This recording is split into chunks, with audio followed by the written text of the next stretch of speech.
Hello दोस्तों, नमस्कार। आप सभी का हमारे इस YouTube चैनल पर स्वागत है।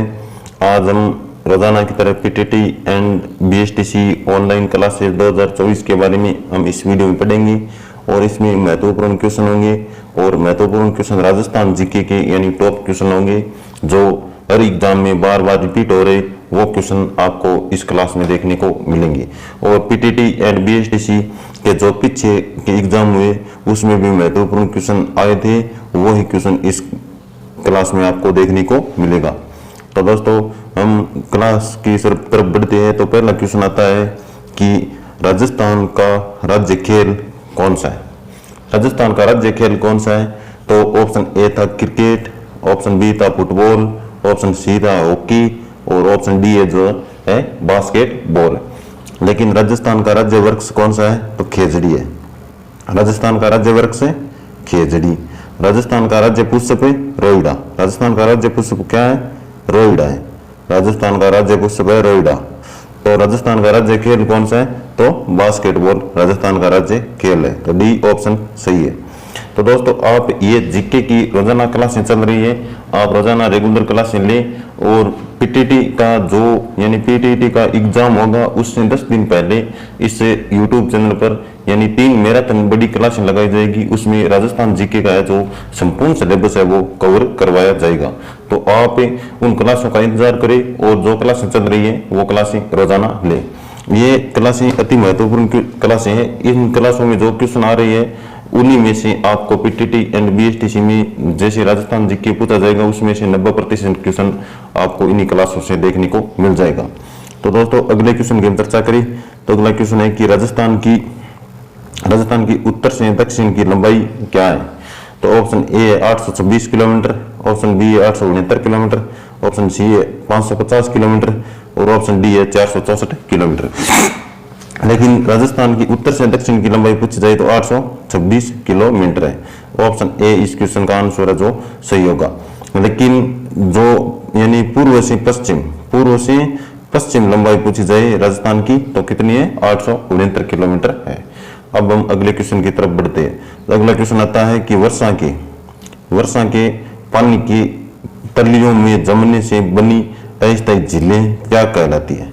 तो ऑप्शन ए है पीवना, ऑप्शन बी है रन एवं टाट, ऑप्शन सी है थार का गड़ा और ऑप्शन डी है नेजा। तो पीवना क्या है? एक सांप है। पीवना क्या है? एक सांप है जो जैसलमेर के आसपास के क्षेत्रों में रहता है। और रन एवं टाट क्या है? ये खारी पानी की यानी छोटी झीलें हैं। रन एवं टाट क्या है? झीलें। तो ऑप्शन बी इस क्वेश्चन का आंसर है जो सही होगा। थार का गड़ा किसे कहते हैं? तो चंदन नलकूप को। चंदन नलकूप को क्या कहते हैं? थार का गड़ा। नेजा क्या है? नेजा है बाबा रामदेव जी की ध्वजा। क्या है? ध्वजा। बाबा रामदेव जी की ध्वजा को क्या कहते हैं? नेजा। थार का गड़ा, चंदन नलकूप। रन एवं टाट यानी जो खारे पानी की छोटी झीलें हैं उसके क्या कहते हैं? रन एवं टाट। लेकिन खारे पानी की बड़ी झीलें को क्या कहते हैं? पलाया। क्या कहते हैं? पलाया। खारे पानी की बड़ी झीलों को क्या कहते हैं? पलाया। लेकिन छोटी झीलों को रन एवं टाट। पीवना क्या है? एक प्रकार का सांप है। अगले क्वेश्चन की तरफ बढ़ते हैं। अगला क्वेश्चन आता है कि निम्न में से भोराट के पठार में स्थित पर्वत चोटी है। तो ऑप्शन ए है जरगा, ऑप्शन बी है सुंडा, ऑप्शन सी है अचलगढ़, ऑप्शन डी है शेर। तो बात करें कि अचलगढ़ चोटी कहां पर है? तो कहां पर है? सिरोही जिले में। अचलगढ़ चोटी कहां पर है? सिरोही जिले में। और शेर चोटी कहां पर है? ये भी सिरोही जिले में। यानी सबसे ऊंची चोटी पूछी जाए राजस्थान की तो ऊंची चोटी कौन सी है? गुरु शिखर। उसके बाद में आती है शेर। शेर की लंबाई कितनी है? ऊंचाई कितनी है? 1597 मीटर। लेकिन गुरु शिखर की 1722 या 1727 मीटर। तो भोराट के पठार में स्थित पर्वत चोटी कौन सी है? तो जरगा है। जरगा। ऑप्शन ए इस क्वेश्चन का सही आंसर होगा। अब हम अगले क्वेश्चन की तरफ बढ़ते हैं। अगला क्वेश्चन आता है कि उत्पत्ति की दृष्टि से अरावली पर्वतमाला किस प्रकार की है। तो क्या अरावली पर्वतमाला है जो अवशिष्ट है या फिर खांड है या फिर संग्रहित है या फिर वलित है। तो अरावली पर्वतमाला है जो बात करें अरावली पर्वतमाला की तो क्या है? वलित है। तो डी ऑप्शन इस क्वेश्चन का सही आंसर होगा। अगले क्वेश्चन की तरफ बढ़ते हैं। तो अगला क्वेश्चन आता है कि मेसा का पठार मेसा का पठार स्थित है। मेसा का पठार है जो किस जिले में स्थित है, ये पूछा गया इस क्वेश्चन में। ऑप्शन ए है चित्तौड़गढ़ में, या फिर ऑप्शन बी है प्रतापगढ़ में, ऑप्शन सी है अलवर में, ऑप्शन डी दिया है कोटा जिले में। लेकिन मेसा का पठार कहां पर स्थित है, तो चित्तौड़गढ़ जिले में स्थित है मेसा का पठार। ऑप्शन ए है जो इस क्वेश्चन का सही आंसर होगा। अगले क्वेश्चन की तरफ बढ़ते हैं। तो अगला क्वेश्चन आता है कि निम्नलिखित में से कौन सी पहाड़ियां राजस्थान में विंध्य पर्वत श्रेणियों का विस्तार है। तो ऑप्शन ए है मुकुंदरा की पहाड़ियां, ऑप्शन बी दिया डोरा पर्वत, ऑप्शन सी है अलवर पर्वत, ऑप्शन डी है गिरवा पर्वत। लेकिन जो विंध्य कगार यानी विंध्य पर्वत श्रेणी का जो विस्तार है वो है सिर्फ और सिर्फ मुकुंदरा की पहाड़ियों में। तो ऑप्शन ए इस क्वेश्चन का सही आंसर है जो होगा। ऑप्शन ए इस क्वेश्चन का सही आंसर हो जाएगा। अगले क्वेश्चन की तरफ बढ़े। तो अगला क्वेश्चन आता है कि राजस्थान के कुल क्षेत्रफल का कितना भाग है जो थार मरुस्थल के अंतर्गत आता है। तो ऑप्शन ए 41%, ऑप्शन बी है 10%, ऑप्शन सी है 61% और ऑप्शन डी है 80%। लेकिन राजस्थान में यानी थार का मरुस्थल है, यानी मरुस्थल की बात करें तो कितना है 61.11% है राजस्थान में थार का मरुस्थल। लेकिन इसमें ऑप्शन डी है 61%। तो सी ऑप्शन इस क्वेश्चन का सही आंसर होगा। अगले क्वेश्चन की तरफ बढ़े। तो अगला क्वेश्चन आता है कि जो निम्न में से अरावली का सर्वोच्च शिखर कौन सा है, यानी अरावली की इन चार ऑप्शनों में से सबसे ऊंचा शिखर है जो कौन सा है। ऑप्शन ए है कुमलगढ़, ऑप्शन बी है सज्जनगढ़, ऑप्शन डी है सी है अचलगढ़, ऑप्शन डी है तारागढ़। लेकिन इन चार ऑप्शनों में से सबसे ऊंचा शिखर है वो है अचलगढ़ कहां पर है, तो सिरोही में है। ऑप्शन सी इस क्वेश्चन का सही आंसर होगा।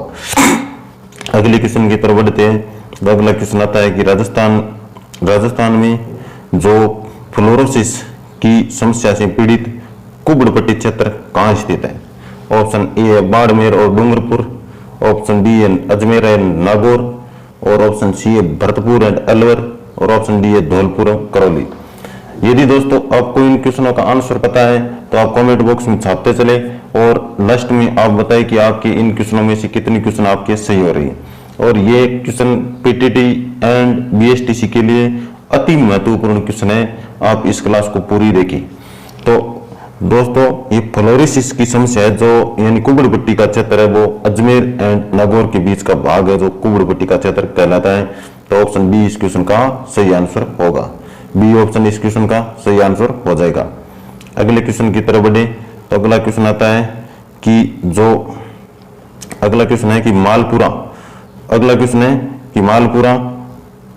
मालपुरा राजस्थान में मालपुरा करौली का मैदान किस नदी बेसिन का भाग है। तो ऑप्शन ए बनास नदी बेसिन, ऑप्शन बी है लूणी बेसिन, ऑप्शन सी है चंबल बेसिन और ऑप्शन डी है गगर बेसिन। तो बात करें मालपुरा करौली का मैदान है जो बनास बेसिन का भाग है, बनास बेसिन का। ऑप्शन ए इस क्वेश्चन का सही आंसर होगा। अगले क्वेश्चन की तरफ बढ़े। तो अगला क्वेश्चन आता है कि पश्चिमी राजस्थान में और पश्चिमी रेतीला मैदान की पूर्वी सीमा निम्न में से कौन सी संवर्षा रेखा बनाती है। यानी जो मरुस्थल का भाग है उसमें कौन सी संवर्षा रेखा है जो यानी राजस्थान के जो दो भागों में बांटती है। तो ऑप्शन ए है 15 सेमी, ऑप्शन बी है 25 सेमी, ऑप्शन सी है 40 सेमी और ऑप्शन डी है 45 सेमी। लेकिन राजस्थान के मरुस्थल को दो भागों में बांटने वाली संवर्षा रेखा है जो 25 सेंटीमीटर है। तो ऑप्शन बी इस क्वेश्चन का सही आंसर होगा। अगले क्वेश्चन की तरफ बढ़े। तो अगला क्वेश्चन आता है कि बोराट का पठार जिसके मध्य स्थित है वह है। तो अचलगढ़ से तारागढ़, ऑप्शन बी है गोगुंदा से बैराट, ऑप्शन सी है गोगुंदा से कुमलगढ़, ऑप्शन डी है जरगा से अचलगढ़। तो बात करें बोराट का पठार है जो किसके मध्य स्थित है, तो गोगुंदा से लेकर के कुमलगढ़ के बीच का भाग है जो बोराट का पठार है स्थित है। ऑप्शन सी इस क्वेश्चन का सही आंसर होगा। अगले क्वेश्चन की तरफ बढ़े। तो अगला क्वेश्चन आता है कि निम्न में से राजस्थान के किस जिले में बांकापट्टी फैली हुई है। ऑप्शन ए है भीलवाड़ा, ऑप्शन बी है Nagaur, option C Churu, option D है झुंझुनू। लेकिन बांकापट्टी हो या कुबड़पट्टी हो अजमेर एंड नागौर के बीच का भाग है जो बांकापट्टी या कुबड़पट्टी कहलाता है। तो ऑप्शन बी इस क्वेश्चन का सही आंसर होगा, नागौर। अगले क्वेश्चन की तरफ बढ़े तो अगला क्वेश्चन आता है कि अगला क्वेश्चन है कि राजस्थान के कितने जिलों में थार रेगिस्तान फैला है? Option A 9, option B 15, option C 19, option D जो 25। लेकिन राजस्थान के जिलों में थार रेगिस्तान फैला कितने जिलों में? तो 19 जिलों में फैला है। तो ऑप्शन सी है जो इस क्वेश्चन का सही आंसर होगा। अगले क्वेश्चन की तरफ बढ़े तो अगला क्वेश्चन आता है कि लसाड़िया का पठार राजस्थान के किस जिले में स्थित है? लसाड़िया का पठार है जो राजस्थान के किस जिले में स्थित है? तो ऑप्शन ए डी है जैसलमेर, बी है सलूम्बर, सी है भीलवाड़ा, ऑप्शन डी है बूंदी। लेकिन लसाड़िया का पठार है वो अब सलूम्बर जिले में स्थित है। तो बी ऑप्शन इस क्वेश्चन का सही आंसर हो जाएगा, बी ऑप्शन सही होगा। अगले क्वेश्चन की तरफ बढ़े तो अगला क्वेश्चन आता है कि राजस्थान में उत्तरी अरावली श्रेणी की सर्वोच्च चोटी कौन सी है? यानी उत्तरी अरावली की जो सबसे ऊंची चोटी कौन सी है? तो option A Bairat, option B है नारगढ़, ऑप्शन सी है रघुनाथगढ़, ऑप्शन डी है मनोहरपुरा। तो उत्तरी अरावली की ऊंची चोटी पूछी जाए तो कौन सी है? रघुनाथगढ़ चोटी है। सी ऑप्शन इस क्वेश्चन का सही आंसर होगा। और रघुनाथगढ़ की ऊंचाई है जो 1055 मीटर ऊंचाई है, इसकी 1055 मीटर ऊंचाई है। और रघुनाथगढ़ है जो सीकर जिले में स्थित है। अगले क्वेश्चन की तरफ बढ़े तो अगला क्वेश्चन आता है कि रामगढ़ पहाड़ी किस जिले में स्थित है? ऑप्शन ए है Kota, option B Jhalawar, option C है जो बारा, ऑप्शन डी है जो चित्तौड़गढ़। लेकिन रामगढ़ की पहाड़ी है जो राजस्थान के बारा जिले में स्थित है, बारा जिले में स्थित है। तो सी ऑप्शन इस क्वेश्चन का करेक्ट आंसर होगा। अगले क्वेश्चन की तरफ बढ़े तो अगला क्वेश्चन आता है कि कौन सा पर्वत राजस्थान को दो भागों में विभाजित करता है? कौन सा पर्वत है जो राजस्थान को दो भागों में विभाजित करता है? ऑप्शन ए हिमाचल पर्वत, बी है नीलगिरी पर्वत, सी है विंध्याचल पर्वत, और ऑप्शन डी है अरावली पर्वत। तो बात करें कि राजस्थान को दो भागों में विभाजित करने वाली अरावली पर्वतमाला है। अरावली की कुल लंबाई पूछी जाए तो 692 किलोमीटर है, लेकिन राजस्थान में 550 किलोमीटर ही है। लेकिन 80% बात करें तो राजस्थान में अरावली है और कुल लंबाई अरावली की 692 किलोमीटर, लेकिन राजस्थान में अरावली है जो 550 किलोमीटर फैली हुई है। अगले क्वेश्चन की तरफ बढ़े तो अगला क्वेश्चन आता है कि थार के मरुस्थल में पाए जाने वाले अर्धचंद्राकार रेत के टीलों को क्या कहा जाता है? तो ऑप्शन ए है सम, बी है रण, सी है बरखान, और डी है खड़ीन। खड़ीन एक प्रकार की करसी है। क्या है? खड़ीन है जो एक प्रकार की करसी है। लेकिन बरखान है वो रेत के अर्धचंद्राकार रेत के टिल्लों को क्या कहते हैं? बरखान। तो सी ऑप्शन इस क्वेश्चन का आंसर है जो सही होगा। अगले क्वेश्चन की तरफ बढ़े तो अगला क्वेश्चन आता है कि राजस्थान में पलय जिले राजस्थान के किस भौगोलिक अंचल में मिलती है? तो ऑप्शन ए है अरावली, ऑप्शन बी है मरुस्थल, ऑप्शन डी है रति पठार, ऑप्शन डी है पूर्व का मैदान।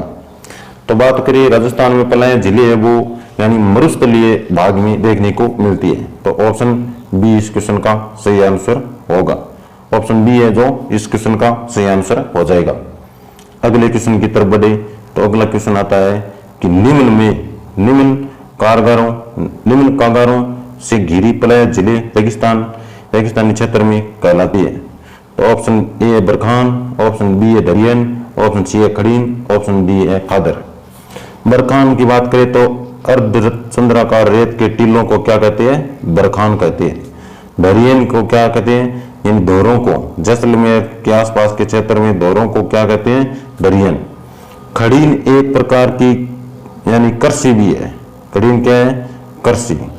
लेकिन ये खादर ये उपजाऊ जमीन क्या है? जो उपजाऊ नदी द्वारा लाई गई उपजाऊ मिट्टी को क्या कहते हैं? खादर। लेकिन पलायन जिले में रेगिस्तानी क्षेत्र में क्या कहलाती है? खड़ीन कहलाती है। तो सी ऑप्शन इस क्वेश्चन का जो आंसर है वो सही होगा। अगले क्वेश्चन की तरफ बढ़े तो अगला क्वेश्चन आता है कर्नल जेम्स टोड ने हिंदू ओलंपिक्स किसे कहा है?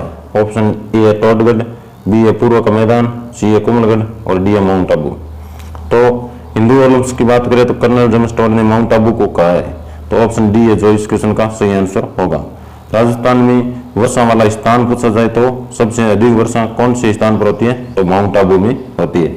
और सबसे अधिक वर्षा वाला जिला पूछा जाए तो कौन सा है, तो झालावाड़ है। अगले क्वेश्चन की तरफ बढ़े तो अगला क्वेश्चन आता है कि राजस्थान की मरुस्थल को किस नाम से जाना जाता है। Option A Thar, option B है सारा, ऑप्शन सी है मरुस्थल, ऑप्शन डी है कच्छ। तो बात करें राजस्थान के मरुस्थल को किस नाम से जानते हैं, तो थार के नाम से जानते हैं, थार का मरुस्थल। ऑप्शन ए है इस क्वेश्चन का सही आंसर होगा। अगले क्वेश्चन की तरफ बढ़े तो अगला क्वेश्चन आता है कि राजस्थान के निम्नलिखित में से किस जिले में दक्षिण पश्चिम मानसून सामान्यतः 1 जुलाई से पूर्व आ जाता है। ऑप्शन ए है हनुमानगढ़, बी है गंगानगर, सी है भरतपुर, डी है पाली। तो राजस्थान के निम्नलिखित में से कौन सा जिला है जो दक्षिण पश्चिम मानसून सामान्यतः 1 जुलाई से पूर्व आ जाता है, तो पाली जिला। ऑप्शन डी इस क्वेश्चन का सही आंसर होगा। अगले क्वेश्चन की तरफ बढ़े तो अगला क्वेश्चन आता है कि राजस्थान का न्यूनतम वर्षा वाला क्षेत्र। तो ए ऑप्शन है उत्तरी भाग, बी है दक्षिण भाग, सी है पश्चिम भाग और डी है पूर्वी भाग। तो राजस्थान का न्यूनतम वर्षा वाला क्षेत्र कौन सा है, तो पश्चिम भाग है, पश्चिम भाग। सी ऑप्शन इस क्वेश्चन का सही आंसर होगा। अगले क्वेश्चन की तरफ बढ़े तो अगला क्वेश्चन आता है कि शीतकाल में राजस्थान में शीतकालीन वर्षा उन चक्रवातों से परिणाम स्वरूप होती है जो उत्पन्न होती है। ऑप्शन ए लाल सागर से, ऑप्शन बी है काला सागर में, ऑप्शन सी है अरब सागर में और ऑप्शन डी है भूमध्य सागर में। तो शीतकाल में वर्षा जो भूमध्य सागर से होती है, तो डी ऑप्शन इस क्वेश्चन का सही आंसर होगा। अगले क्वेश्चन की तरफ बढ़े तो अगला क्वेश्चन आता है कि अर्ध शुष्क जलवायु वाला जिला है। ऑप्शन ए है जयपुर, बी है जोधपुर, सी है जैसलमेर और डी है बाड़मेर। लेकिन अर्ध शुष्क जलवायु वाला जिला पूछा जाए तो कौन सा है, कौन सा है, जोधपुर। बी ऑप्शन इसे क्वेश्चन का सही आंसर होगा। और शुष्क जलवायु वाला जिला पूछा जाए तो कौन सा है, जैसलमेर। अगले क्वेश्चन की हम चर्चा करते हैं तो अगला क्वेश्चन आता है कि निम्न में से किस प्रदेश में स्टेपी प्रकार की वनस्पति पाई जाती है। ऑप्शन ए शुष्क, बी है अर्ध शुष्क, सी है आर्द्र और डी है उपाद्र। तो राजस्थान में कौन से प्रदेश में स्टेपी प्रकार की वनस्पति पाई जाती है, तो अर्ध शुष्क क्षेत्र में स्टेपी प्रकार की वनस्पति पाई जाती है। तो बी ऑप्शन इस क्वेश्चन का सही आंसर होगा। अगले क्वेश्चन की तरफ बढ़े तो अगला क्वेश्चन की चर्चा करेंगे हम अगली क्लास में। तो दोस्तों आपने अभी तक टेलीग्राम चैनल ज्वाइन नहीं किया तो टेलीग्राम चैनल की लिंक है जो हमारी इस क्लास के डिस्क्रिप्शन में दी हुई है, आप ज्वाइन कर लीजिए। वहां पर आपको हर क्लास की पीडीएफ देखने को मिलेगी। और आपने अभी तक चैनल सब्सक्राइब नहीं किया तो सब्सक्राइब भी कर लीजिए। तो दोस्तों ये क्लास कैसी लगी ये कमेंट बॉक्स में बताना, और जो मैराथन क्लासें होंगी उसका इंतजार करना, और आपकी कितनी क्वेश्चन सही हुए ये भी कमेंट बॉक्स में जरूर बताइए। मिलता हूं दोस्तों नेक्स्ट क्लास में, तब तक के लिए थैंक यू, जय हिंद।